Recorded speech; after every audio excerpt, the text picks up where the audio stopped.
Hello students, welcome on my YouTube channel Burnol science and this is me Gyanu Modi. तो चलिए, आज जो हमारा टॉपिक है वह है वर्क, और आज हम लोग जानते हैं इस वर्क के बारे में। ठीक है, लेकिन इसमें अभी हम लोग रेस्ट्रिक्ट कर दिया। अभी हम लोग सिर्फ कांस्टेंट फोर्स के द्वारा जो वर्क डन किया जाता है उसी कंसेप्ट को समझेंगे। ठीक है, तो सबसे पहले हम लोग यह जानते हैं कि वर्क आखिर कहते किसको हैं, ये कौन सी बला है। तो वर्क जो है वह दरअसल में क्या है, वह एक तरह से ट्रांसफर ऑफ एनर्जी है। वर्क क्या है, एनर्जी का ट्रांसफर है। किसके द्वारा ये एनर्जी का ट्रांसफर होता है, फोर्स के द्वारा होता है ना।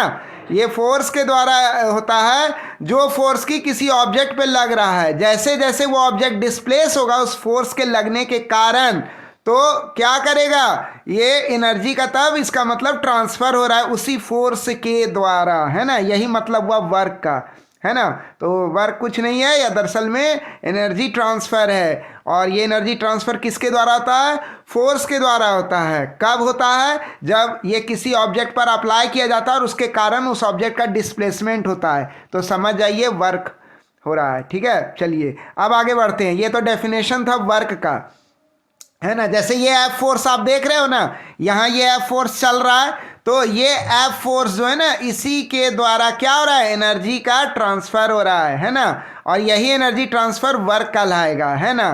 तो जो कोई एक्सटर्नल एजेंट है जो इस ब्लॉक पे एफ फोर्स लगा रहा है लेफ्ट से राइट के तरफ, है ना कोई तो एक्सटर्नल एजेंट होगा जो इस ब्लॉक पे जो है एफ फोर्स लगा रहा है राइट डायरेक्शन, लेफ्ट से राइट के तरफ।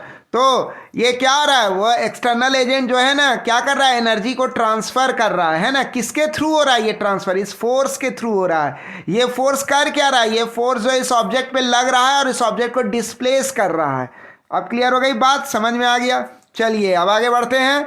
आगे क्या है, अब हम लोग डिस्कस जो करने जा रहे हैं, ध्यान से सुनिएगा, वो सब कुछ जो है हम लोग वर्क के बारे में डिस्कस करेंगे। लेकिन किस कॉन्टेक्स्ट में करेंगे, एक कांस्टेंट फोर्स लग रहा है, इस कॉन्टेक्स्ट में डिस्कस करेंगे वर्क के बारे में। ठीक है, तो चलिए आगे बढ़ते हैं। तो मान लीजिए कि कांस्टेंट फोर्स जो है एफ जो है वह लग रहा है ब्लॉक पे। ये एफ का डायरेक्शन किधर है, ये एफ जो लग रहा है ना, आप यहाँ जो ये एफ फोर्स लग रहा है, ये कैसे लग रहा है, ये तिरछा लग रहा है ना। देखिए ऐसा मत समझिए कि फोर्स हमेशा जो है ना हॉरिजॉन्टल लगेगा या वर्टिकल लगेगा किसी भी ऑब्जेक्ट पर। मान लीजिए कि कोई लड़का जो है इसको इस तरह से खींच रहा है ना। ये लड़का धागे को बांध दिया है, एक धागा बांध दिया है, और ये लड़का जो है ना, सॉरी ये थोड़ा हो गया, मिटाते हैं पहले इसको। मान लीजिए एक लड़का है यहाँ, और ये लड़का क्या कर रहा है, ये लड़का जो है ना ये इसमें धागा बांध दिया है ना। और ये धागे यहाँ लगा हुआ है और ये इसको खींच रहा है। वो गड़बड़ बन गया थोड़ा सा, है ना। तो यहाँ पर बनाना था ये लड़का, मैं ज़्यादा दूर बना दिया ओके, तो ये क्या कर रहा है, ये लड़का इस धागे से जो है, इस धागे से बंधा हुआ ये ब्लॉक, और इसको खींच रहा है ये लड़का। तो इस तरफ ये एक तरह से फोर्स लगा रहा है, या कहीं एक तरह का टेंशन फोर्स लग रहा है। तो मैंने उतना नहीं दिखाया, मैं दिखा रहा हूँ कि एक तिरछा फोर्स लग रहा है इस ब्लॉक के ऊपर, और ये फोर्स सीधा इसके ऊपर लग रहा है। और फोर्स कैसा है, फोर्स एक कांस्टेंट फोर्स है, ये एक वेरिएबल फोर्स नहीं है। तो पूरी जर्नी के दौरान ये कांस्टेंट रहेगा। तो हम कह सकते हैं मैथमेटिकली, अभी तो वर्क का डेफिनेशन देखे, वो तो थ्योरेटिकल डेफिनेशन था। आप समझेंगे कि वर्क मैथमेटिकली वर्क क्या है। तो मैथमेटिकली और वर्क को कहा जाए तो ये कुछ नहीं है, दरअसल में प्रोडक्ट है। वर्क क्या है, प्रोडक्ट है। किसका प्रोडक्ट है, जो फोर्स का कंपोनेंट होगा। कौन सा फोर्स भाई, अप्लाइड फोर्स। जैसे यहाँ ये एफ फोर्स क्या है, एक अप्लाइड फोर्स है, एक्सटर्नल एजेंट फोर्स अप्लाई कर रहा है इस ब्लॉक पे। इसका जो कंपोनेंट होगा, है ना, इसका क्या होगा, कंपोनेंट होगा। तो इसका जो कंपोनेंट होगा इस फोर्स का, किसके डायरेक्शन में, डिस्प्लेसमेंट के डायरेक्शन में, है ना। ये क्या है, ये हमारा डिस्प्लेसमेंट है। किधर से किधर हो रहा है, ब्लॉक का इधर से इधर डिस्प्लेसमेंट हो रहा है ना। तो ये जो डायरेक्शन है ना, ये जो डिस्प्लेसमेंट का डायरेक्शन है लेफ्ट से राइट के तरफ, यानी यहाँ से ले करके यहाँ तक ब्लॉक क्या हो गया, डिस्प्लेस हो गया। कितना का डिस्प्लेसमेंट हो गया भाई, डी डिस्प्लेसमेंट हो गया। इसी डिस्प्लेसमेंट के डायरेक्शन में ये जो फोर्स है, इसका जो कंपोनेंट होगा, वो कंपोनेंट क्या है, वह ये है एफ कॉस थीटा। वो कंपोनेंट क्या है, वो कंपोनेंट है एफ कॉस थीटा। ये देख रहे हैं ना, एफ कॉस थीटा। तो फोर्स का जो इस डिस्प्लेसमेंट के अलोंग जो कंपोनेंट होगा ना, है ना, तो इस डिस्प्लेसमेंट के डायरेक्शन के लॉन्ग जो कंपोनेंट होगा वो कंपोनेंट यानी एफ कॉस थीटा और किसके साथ गुना करेंगे, खुद इस डिस्प्लेसमेंट के साथ जब गुना करेंगे तो इस दोनों का जो प्रोडक्ट होगा यानी फोर्स का डिस्प्लेसमेंट के लॉन्ग जो कंपोनेंट है यानी एफ कॉस थीटा और खुद ये डिस्प्लेसमेंट, तो इसका और इसका है ना, फोर्स के कंपोनेंट का और डिस्प्लेसमेंट का दोनों का जो प्रोडक्ट होगा वह क्या कहलाएगा, वह वर्क कहलाएगा। वह क्या कहलाएगा, वर्क डन, है ना। तो यही है वर्क डन का मैथमेटिकल स्वरूप, ठीक है। तो हम इसको ऐसे भी लिख सकते हैं एफ डी कॉस थीटा। इसको हम अगर हम एफ कॉस थीटा लिखते हैं इंटू डी तो हम ऐसे भी लिख सकते हैं एफ डी कॉस थीटा। तो हम क्या कह सकते हैं यहाँ पर कि वर्क डन क्या हो गया, एक तरह से वर्क डन जो होता है ना फोर्स वेक्टर और डिस्प्लेसमेंट वेक्टर का डॉट प्रोडक्ट हो गया। आप देख लो यहाँ पर फोर्स क्या हो गया, ये वर्क डन क्या हो गया, ये फोर्स वेक्टर और डिस्प्लेसमेंट वेक्टर का क्या हो गया, ये एक तरह का डॉट प्रोडक्ट हो गया। क्लियर हो गई बात। अब बोलिएगा कि डॉट प्रोडक्ट क्या होता है, क्रॉस प्रोडक्ट क्या होता है। अरे भाई पहले के वीडियोस छोड़ दोगे और आगे के वीडियोस देखोगे तो क्या समझ में आएगा। अगर आप डॉट प्रोडक्ट नहीं जानते हो, क्रॉस प्रोडक्ट नहीं जानते हो तो कोई क्राइम नहीं है, आप जाओ हमारे वीडियो पर, पूरा है ना प्लेलिस्ट बना हुआ है, वेक्टर का एक अपना प्लेलिस्ट है, आप प्लेलिस्ट में जाओ, पूरा आपको डिटेल में मिल जाएगा क्या है डॉट प्रोडक्ट, क्या है क्रॉस प्रोडक्ट, ठीक है। तो घबराने की बात नहीं है। तो वर्क जो होता है ना वह दरअसल में डॉट प्रोडक्ट है फोर्स और डिस्प्लेसमेंट का। क्लियर हो गई बात। तो अब आगे बढ़ते हैं हम लोग। तो हम लोग जो है वर्क क्या है, वर्क दरअसल में प्रोडक्ट हुआ डिस्प्लेसमेंट का और कंपोनेंट ऑफ फोर्स का in the direction of displacement. देखिए बात को समझिएगा, हम कहना क्या चाह रहे हैं। हम ये कहना चाह रहे हैं कि हम लोग ये कह सकते हैं यहाँ पर कि एफ कॉस थीटा का जो फोर्स का जो कंपोनेंट है किसके अलोंग, डिस्प्लेसमेंट के अलोंग, और खुद जो ये डिस्प्लेसमेंट है, तो दोनों का प्रोडक्ट जो है ना वह क्या कहलाएगा, वह वर्क डन कहलाएगा। वह क्या कहलाएगा, वर्क, है ना। तो ये बात तो अभी अभी हम लोग सीख लिए। हम इस बात को एक दूसरे तरीके से भी कह सकते हैं। कैसे कहेंगे हम लोग, हम यह भी कह सकते हैं वर्क जो है ना वह क्या है, फोर्स का और उस डिस्प्लेसमेंट के कंपोनेंट का प्रोडक्ट है। कौन सा डिस्प्लेसमेंट का कंपोनेंट, वो जो डी डिस्प्लेसमेंट था उसका जो कंपोनेंट होगा किसके अलोंग, फोर्स के अलोंग। ये जो डी डिस्प्लेसमेंट है ना, ये जो पीला वाला लाइन देख रहे हो डी डिस्प्लेसमेंट, ये एरो जो देख रहे हो, इसका जो इस फोर्स के अलोंग जो कंपोनेंट बनेगा है ना, ये जो तिरछा फोर्स गया है फोर्स, इसके अलोंग अगर हम कंपोनेंट कंसिडर करें डी डिस्प्लेसमेंट का फोर्स के अलोंग कंपोनेंट, तो इस दोनों का जो प्रोडक्ट होगा ना वो वर्क कहलाएगा। अरे भाई अगर हम F cos theta into D कह रहे हैं तो हम ये भी तो कह सकते हैं F into D cos theta. बात तो बराबर ही ना है, कान ऐसे छुओ या वैसे छुओ, बात तो बराबर है। बात समझ में आ रही है, कंफ्यूज तो नहीं हो रहे हो। कंफ्यूज हो रहे हो तो कमेंट लिखो, है ना, मैं ठीक कर दूंगा, जवाब दूंगा, है ना। ओके तो आगे बढ़ते हैं। अब देखते हैं हम लोग कि एसआई यूनिट क्या है वर्क का। तो यहाँ तक समझ में आ गए, फोर्स वर्क जो होता है वह डॉट प्रोडक्ट होता है, और आप यहाँ पर ये भी समझ गए कि F cos theta into D बोलो या F into D cos theta बोलो, यानी डिस्प्लेसमेंट का कंपोनेंट फोर्स के अलोंग दोनों, तो डिस्प्लेसमेंट और डिस्प्लेसमेंट ये फोर्स का जो कंपोनेंट होगा डिस्प्लेसमेंट के अलोंग, तो वो कंपोनेंट इनटू खुद डिस्प्लेसमेंट करेंगे तो उससे भी वर्क निकलेगा। या फिर हम लोग जो है जो डिस्प्लेसमेंट का कंपोनेंट होगा फोर्स के अलोंग, उसको जब खुद फोर्स के साथ मल्टीप्लाई करेंगे या प्रोडक्ट बनाएंगे तो वो भी वर्क होगा। दोनों एक ही बात है, कोई डिफरेंस नहीं। अब आता है ऐसा यूनिट ऑफ वर्क। तो ऐसा यूनिट ऑफ वर्क क्या होता है, ऐसा यूनिट ऑफ वर्क होता है फोर्स इंटू, देखिए ऐसा यूनिट ऑफ वर्क पता करने के लिए हमको क्या करना होगा, हमको force into displacement into cos theta करेंगे। तो ये क्या होगा, तो इस आधार पर हम क्या कह सकते हैं, ये जो इस आधार पर हम कह सकते हैं कि जो भी ऐसा यूनिट होगा वर्क का, वही ऐसा यूनिट किसका होगा, फोर्स का। ऐसा यूनिट जो वर्क का होगा that will be equal to ऐसा यूनिट ऑफ फोर्स इंटू ऐसा यूनिट ऑफ डिस्प्लेसमेंट, है ना।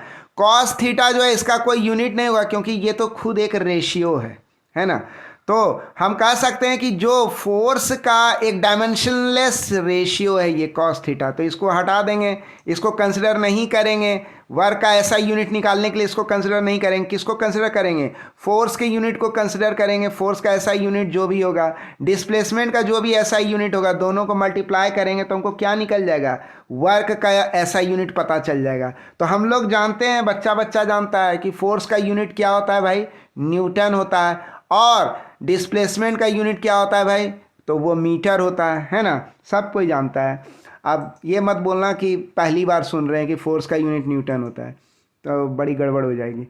चलो चलो, तो ऐसा यूनिट जो होता है वर्क का, वह क्या है? वह है किलोग्राम मीटर पर सेकेंड स्क्वायर इनटू मीटर। यानी कि ये क्या हो गया? किलोग्राम मीटर पर सेकेंड स्क्वायर। ये हो गया न्यूटन का एक्सपेंडेड फॉर्म, है ना? हम या तो न्यूटन कहें या उसके बदले में ये कहें, बात बराबर है। ये देखो केजी क्या हो गया? ये हो गया फोर्स, और मीटर पर सेकेंड स्क्वायर क्या हो गया? ये हो गया एक्सेलरेशन का यूनिट। यानी फोर्स का यूनिट इंटू एक्सेलरेशन का यूनिट, फोर्स इंटू एक्सेलरेशन। ये तो होता है सॉरी मास, गलती बोल दिया, mass into acceleration.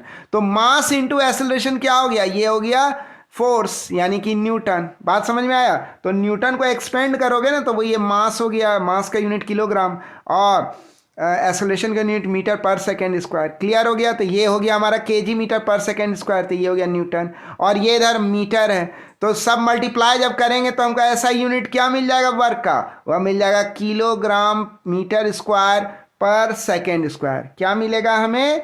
Kilogram metre square पर सेकेंड स्क्वायर। इसे एक और बात बोलते हैं, क्या बोला जाता है इसको? इसको जूल भी बोलते हैं। ऐसा यूनिट जो वर्क होता है ना, इसको क्या बोलते हैं? इसके अलावा इसको क्या बोलते हैं? इसको जूल भी बोलते हैं। क्लियर हो गया बात? कोई दिक्कत यहाँ तक में? तो सीजीएस यूनिट जो होता है वर्क का, वह क्या होता है? वह होता है force into displacement into cos theta. ये क्या होता है? Force into displacement into cos theta, CGS unit work का।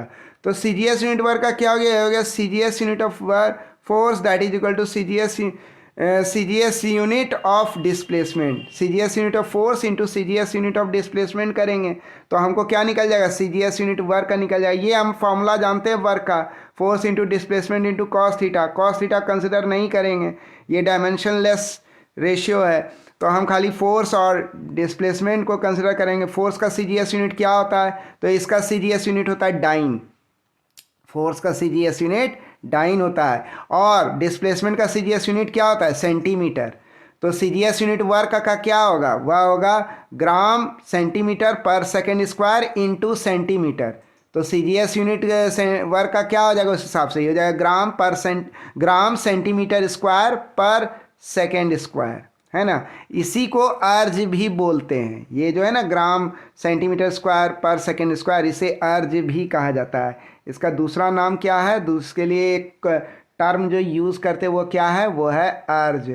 आप या तो अर्ज बोलो या ये बोलो, बात बराबर है। क्लियर? कोई दिक्कत नहीं।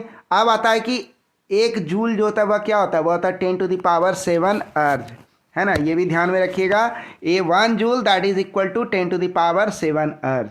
क्लियर है? तो यहाँ पूरा यूनिट डिस्कस कर लिए हम लोग वर्क का, ठीक है। अब हम लोग आते हैं dimensional formula of work. Work का डायमेंशनल फार्मूला क्या होता है उस पर डिस्कस करने जा रहे हैं। तो देखिए वर्क का जो फॉर्मूला होता है force into displacement into cos theta, जहाँ थीटा क्या हो गया? यह हो गया फोर्स और डिस्प्लेसमेंट वेक्टर के बीच का एंगल हो गया। तो ऐसा यूनिट वर्क का क्या होगा? ऐसा यूनिट का वर्क हम लोग, वर्क का ऐसा यूनिट जो हम लोग जानते हैं वह क्या है? अभी अभी बताए थे, निकाले थे हम लोग, केजी मीटर स्क्वायर पर सेकेंड स्क्वायर, या फिर इसको जूल भी बोलते हैं, है ना? यही पढ़े थे हम लोग। तो हम लोग इस आधार पर कह सकते हैं कि डायमेंशनल फॉर्मूला वर्क का क्या होगा। अगर आप मास लीजिए तो मास क्या है? मास है किलोग्राम, किलोग्राम पे पावर 1 है तो ये एम आ जाएगा, एम पे पावर 1। फिर मीटर स्क्वायर है तो मीटर किसका यूनिट है? किस फिजिकल क्वांटिटी का यूनिट है? लेंथ फिजिकल क्वांटिटी है, तो यहाँ लेंथ का एल आ गया। मीटर पे कितना है? पावर S2 है, तो लेंथ पे जो डायमेंशन देंगे, पावर देंगे, वो कितना देंगे? 2 देंगे।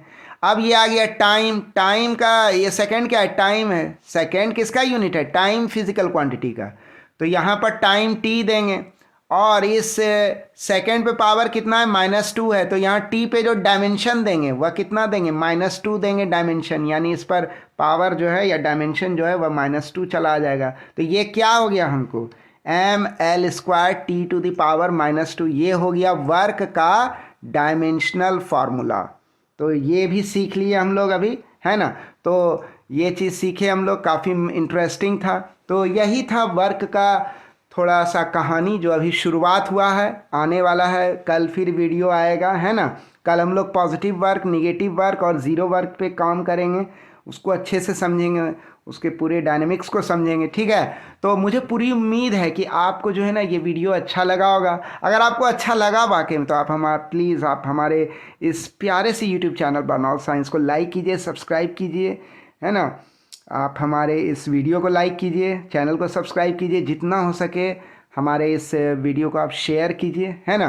तो इन्हीं शब्दों के साथ मैं इजाज़त चाहूँगा, मिलेंगे आपसे फिर हम नेक्स्ट वीडियो में। So thanks for watching the video.